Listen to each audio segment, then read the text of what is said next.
This is your host, Pete Moore, and I am pleased and humbled to announce the launch of my one and only book, Time to Win Again. 52 takeaways from playing and watching team sports to ensure your business success.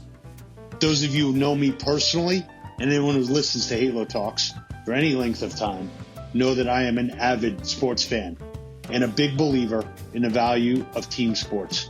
What I've seen over the past 25 years helping businesses grow, raising capital, being an entrepreneur myself, and coaching and mentoring executives in the sector, it's the lessons learned on the field perfectly apply to business. Entrepreneurs, executives, managers, you name it. Every company that's a strong company has got a good team. It's a quick read. There's awesome illustrations in there from our good friend Mark at Cruelty-Free Cartoons. If you go to integritysq.com, enter your email address, and we will send you information on the book and the Entrepreneur's Survival Kit as well. Be great. Take names. Go Halo. This is Pete Moore on Halo Talks NYC, on location, Dallas, Texas, with my new best friend, Peter Barbaresi, Dana Point, California. Hey, buddy, I haven't spoken to you in like a couple hours. Or at least last night, but it's good to be on the Pete Moore Show. Awesome. Halo Talks, we'll keep it broader. Okay. So let's talk about I know you don't like to talk about your background, but give us your, unbiased opinion about yourself and your sequence into the Halo sector. All right. So I am from the beginning, I'm an athlete. Yep. We'll start with that because that segues into life. Definition. So college athlete way back in the day, hockey, lacrosse, and then Fortune 100 company background with P&G, Nestle Purina, Taco Bell, Mattel. So usually sales, marketing, and then general leadership stuff as I started to get into smaller companies.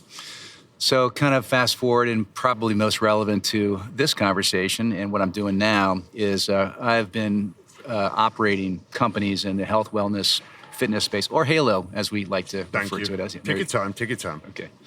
So I ran Velocity Sports Performance back in the early 2000s, came in, turnaround, CEO, sold it to Stack. Mm-hmm. And so that was a good deal for all parties. Then I stayed with that for a bit, and then I went into the yoga business. So I have a friend that owns a studio, or I should say a chain. So I got into that yoga and ran that business for a while, and then we ended up selling it after about 2 years to Exponential Fitness. Mm-hmm. So since then, I've been working with a variety of different brands, usually as an advisor, a board member, a CEO, chairman, and an investor. So kind of I play all those different, positions, if you will, mm-hmm. In a bunch of different companies that I'm involved in. Usually, I get involved on a fractional basis, but I get involved. I'm not just a wallflower that's, watching things. I like to be very actively involved because I think at this point, in terms of that space, I've gotten to know quite well, and also in the multi-unit business. So many of these things are exactly that. Yeah, great. So, I use this term all the time. Experience is what you get when you don't get what you want. So talk about, when you get involved in a company, how you can kind of diagnose pretty quickly, hey, I've seen this movie before. Not sure which movie it was, but like this is how my brain is wired now to kind of diagnose what's going on, where you need help, where you're strong, and how I'm going to basically like rebuild your team or your business, or just, hey, let me just be a trampoline for you and provide you what you need as a mentoring tool. So like talk about how your process works and, when you think through it and you get involved and decide if you want to do something or not. So basically, everything is different. That's, I guess that kind of goes without saying, but every company is at slightly different stages of maturity or immaturity. But the key thing is, it is about the people. I usually I've got a good read on character, talent, capacity, limitation, whatever that might be. And I have run into multiple situations where that chemistry of the key players is critical to the success or the failure of, where they are going. And I only get involved and am involved with really good people. I genuinely like the different people and groups that I work with. But it's interesting that if you just make some tweaks, and at the level I come in, which is usually at the top, after observation, just tweaking in terms of whatever that organization structure might be, or the reporting structure of those people, or just being there to mentor, coach, listen to different people, it makes a difference. Yeah. And so it really makes a difference in their behavior, how the organization just might feel more relieved and confident in what they're pursuing and how they're going about it. So, I know I'm talking about a lot of subjective stuff here, but I can just say that it matters a ton in terms of cultural impact, and which translates to performance. Gotcha. So when you get involved in a company, you're either technically, a board member, chairman of the board, maybe an advisor to the business. How do you, and this is probably for the segment of the audience here that is either thinking about going on somebody's board, what role do you try to play, and how do you kind of eloquently insert yourself without being like a change agent or, a bull in a china shop? Right. So the key is not to be threatening. And I'm, it's not my style. My personality, if anybody knows me, is that I'm a good listener. I'm not an asshole. I show up and I'm here to do good, to help people, to coach. And so earning the trust of the board, of the ownership, of the executive team. And that's not just I don't sequester myself just to that, executive level, because, you got the troops, and the troops do the work, and the troops need to know who you are. And so I'm good at talking to the troops as well. And I like it. So having that trust throughout the organization is absolutely critical to what I do. I don't care what my title is. I could care less. But you do have to have some kind of title, because then they wonder, well, who is this guy and what's he really doing? So ultimately, how long is he going to be here for? Yeah, you got to get. I have to self-assign myself, or I have to find something that works with whatever it is. But so whatever it is, and we just kind of go from there. Gotcha. So let's talk about a couple of the companies and we're familiar with and know pretty well. Let's talk about UpperHand Software out of Indianapolis, run by Kevin. Talk about how you got involved there and how you're helping guide that business, which is running as a tiger by the tail at this point with the growth. Right. So UpperHand is an affiliate partner with another company that I work with, and so that's kind of with Athletic Republic. So we can talk about them at some point as well. But it's basically UpperHand, small, growing, at inflection point type of software CRM company.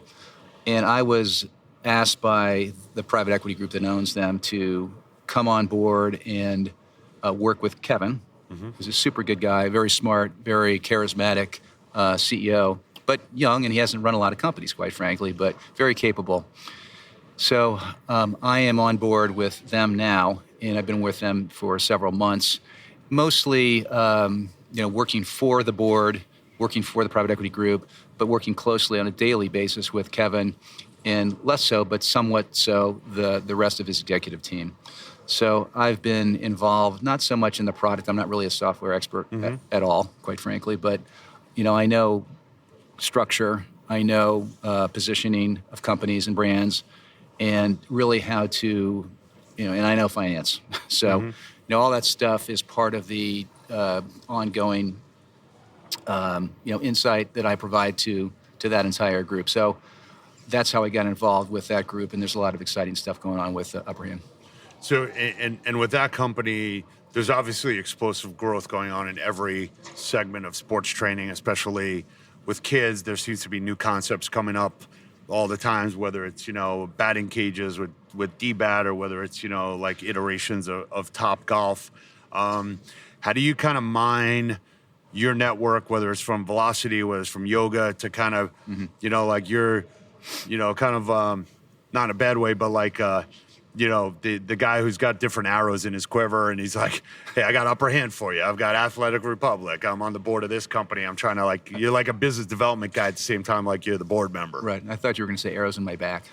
No, none in your back, unless they were like those Nerf ones that my 5-year-old cousin has, who thinks like he could shoot them at anybody who's come to the house. Yeah. So, I mean, we're all in this same space, and it is so interesting. I mean, being here and walking the halls, walking the aisles here, it's so stimulating. And so, yes, it is very valuable for. It's valuable to me to have the different companies that I work with. And there's a lot of synergy, maybe an overused word, but it just is. Mm-hmm. And so the cross conversations that I do have, they're pretty meaningful, mm-hmm. and they're valuable. And anyhow,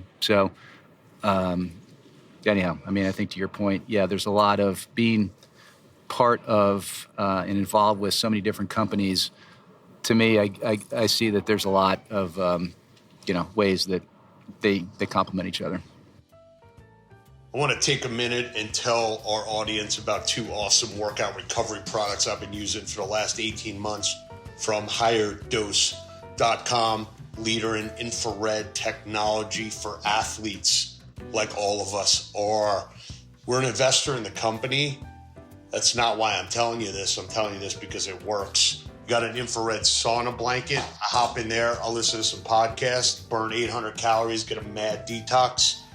And a PEMF, which is a pulsed electromagnetic field crystal mat that I lay on, and I recalibrate my cells to the normalized level of the earth. If you got somebody you like and you're looking for a pretty awesome gift, they will love it. You could use this code HALO75, get $75 off, and you will not be disappointed. Higherdose.com, promo code HALO75. And now let's get back to our regularly scheduled program. Let's pivot over to Athletic Republic. You know, somewhat of the DNA of what Velocity was doing to an extent, I'm assuming, but probably a much more optimized business model. So talk about what that company's doing, and there's probably some listeners on here that could become a franchisee or might want to take some space in their health club and retrofit it for this. Yes, please call me. If you're interested, we're going to give you a cell number at the end. It'll be in the show notes. Go ahead. Thank you. So I came to know Athletic Republic from my days of Velocity Sports Performance because they're direct competitors, but always friendly. And so, just another point that I'll make to anybody is, I love to compete, but I'm also I'm a fierce competitor, but I'm a respectable one. Mm-hmm. So Athletic Republic was a brand that came on my radar as soon as I stepped into the role at Velocity, and so got to know them and Charlie Graves, who's their CEO and owner at this point. And he's a super good guy, very smart, and now he's a very good friend.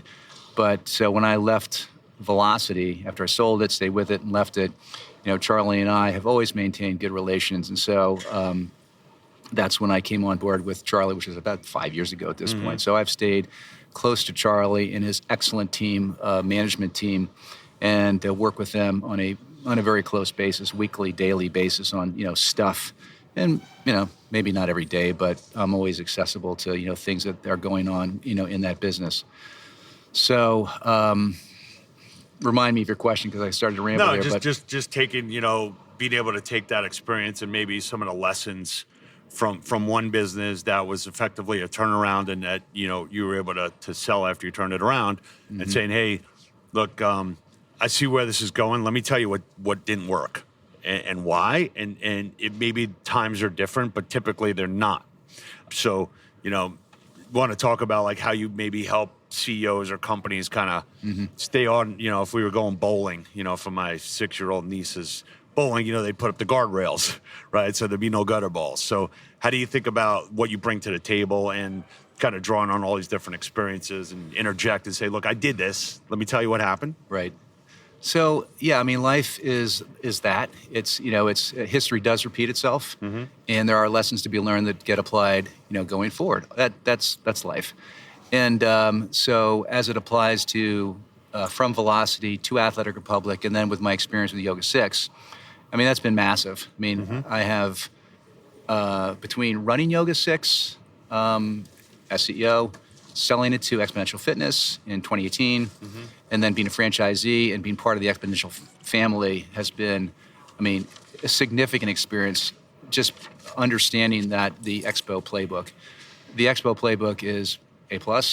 Those guys are absolute pros. Yep. And so just being part of that to run the Yoga 6 business, of course, to me as an operator and an influencer of sorts, that education, as is appropriate only, and I want to make sure that I'm always respectful of relationships and information, but as it pertains to me and my knowledge base, there's lots of cross-pollination, amongst brands as it pertains to my experience and my knowledge that I, bring forward.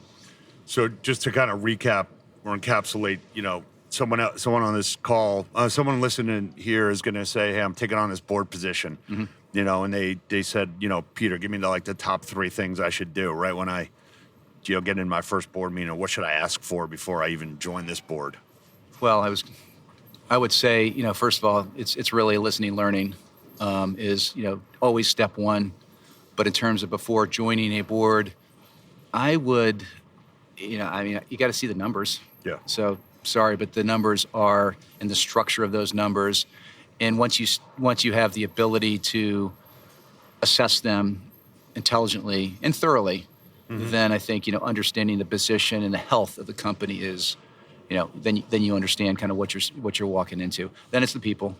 As I said before, establishing the trust is one thing, but trust is two-way. You've got to have it's a two-way street, and if you don't get that, then something's being withheld, and you're like, well, what's going on here? And right. and that's not a healthy situation. And I think one can be compromised or be wasting their time by not having that kind of a forthcoming situation, which I don't have in any situation, by the way. But if that was the case, then I would be a little bit concerned. Gotcha. So, pivoting over to what we're working on together on the yoga and Pilates side, Xponential is now a public company. Club Pilates, very well established brand and unit economics. Yoga 6 kind of getting to that, maturity, trajectory or plateau where at least people can say, hey, look, if I build this is pretty much what it's going to look like if I pick the right location. Why don't you just give a little preamble on why you got back involved or stayed involved, where you see the opportunity, and, from your experience, from our experience, from Ben's experience, and Emily and Brandy and the cohort here, why this is a good business idea. Yeah. So basically, it does start with Xponential. Yeah. So they are our partners, and I like them. I respect them for what they've built across all now 10 brands. Congratulations. But, they do have the proven playbook for success. So I would not be embarking on this with you and my kind of foundational partners if it wasn't for my belief and trust in them. And when I say them, it's Lindsay, it's Ryan, it's Sean, it's Anthony, it's Mark, at the top. Those guys are good, smart, and, I respect them very, very, very much. So therefore, that gives me kind of mental permission to go forward. And so what we're doing, if you want me to mention that. Yeah, let's talk about it for a couple minutes. Yeah, so what we're doing is putting together a consortium of Pilates, Club Pilates, and Yoga 6 franchisees to create a large, super regional platform with the intent to raise capital and go and acquire other Yoga 6 and other Club Pilates franchisees, and possibly other brands. So there's definitely that opportunity that's been presented and discussed. It is under serious, active consideration to add or to include another brand or brands, but probably another brand into that effort. So we are actively involved in mostly West Coast or Western U.S. expansion and acquisition. We will be locked and loaded from a growth capital standpoint in the very near term, thanks to you. And you. To go forward and put together a very, I'd say, kind of SWAT team approach in terms of managing and overseeing and expanding that business to be something that, from an Expo standpoint, we will be aggressively developing, generating new units, more royalty, the whole thing. It's the proverbial, win-win deal for all involved. Yeah. So, as you've seen the industry evolve, what you've seen of Yoga 6, you see a lot of financials, and also there's, franchise disclosure documents. Yep. And you and I have talked about this, but, being able to take a member, whether it's through this XPASS or basically put a Club Pilates and a Yoga 6 and maybe another brand kind of, as a threefer, inside of a, specialty retail strip center or freestanding. How excited are you about being able to provide that variety and not have people kind of, be on your weekly track, but actually I have a relationship with this member and I'm going to give them what they need. Full stop. Yeah, it's huge. So whether we own we might not own the cycle bar or the stretch lab or the rumble or, whatever it might be, but by being on the XPASS platform, it's massive. So I'm very excited for what is going to be, what is a very good idea. It's being expanded right now, and it's coming to a store near you very, very soon. In fact, it's in a bunch of our stores already. So, I think it's a really smart idea. And so as Mark and Anthony expand their portfolio, it just gets more attractive. Yeah. When you look at some of these businesses, and obviously you and I have done the work together on this, the ability to run an area developer with pretty limited corporate overhead because of all the benefits that you get from the franchisor, and you've got the technology platform with Club Ready, and you've got great general managers. Assuming you have those things, you kind of look at the corporate overhead like, are we underestimating this, or is it just kind of what you need? It's interesting when you're kind of in this middle of a franchisor that's robust, that has real support systems and has really good technology, and then I got really good people, and it's almost like I just need a sliver of corporate overhead, which you don't really see in a lot of businesses. So maybe just talk about, as you were going through it and thinking about what team do I need to manage this type of operation, and maybe pinch yourself and be like, yeah, hey, well, what am I missing? Well, so it does start with Ben. So Ben Tucker is the president, and he is a rock star, great guy, very smart guy, and so he's the day-to-day leader manager of this business today, and will be going forward. So Ben he's A+. So thankfully for him. And then in terms of the rest of the crew that we're going to have. We don't need a lot of people. It's really people managing people and just making sure that there's proper coverage. There's corporate development stuff, which, I'm going to be, single-handedly, doing, but again, with in tandem with everybody else on the team. So we don't need a lot of people. That's kind of where you're going because Expo's got such good support in terms of marketing, in terms of, just the general playbook that they do provide that we subscribe to in practice. We run those plays. So it allows us to be very lean and mean and effective. Yeah, so if there's any private equity groups out there that are looking for a platform inside of Expo or are thinking about how that unit economics and that overhead setup, I think you'll be intrigued with how you can potentially roll this out and the scalability of the model. So in closing, why don't you give us a business quote or a sports quote or something that you think through, or maybe something that shows up on your bulletin board or on your screensaver, if you got anything in that. Well, my screensaver is my kid, so that's boring. But, I think I'll use Reaganism, trust but verify. That's great. I'll go with That's that. how all due diligence should be. I trust you, but you got to show me. Yep. So show me the data. Cool. Well, it's great to have you on your first Halo Talks. Yeah. Look forward to working with you. Likewise. And appreciate everything you're doing to get into the industry and help mentor some of these companies that are helping solve obesity, loneliness, and diabetes. So we're just going to solve those three problems, and then we'll go play tennis. Okay. Look forward to it. All right, buddy. Thanks.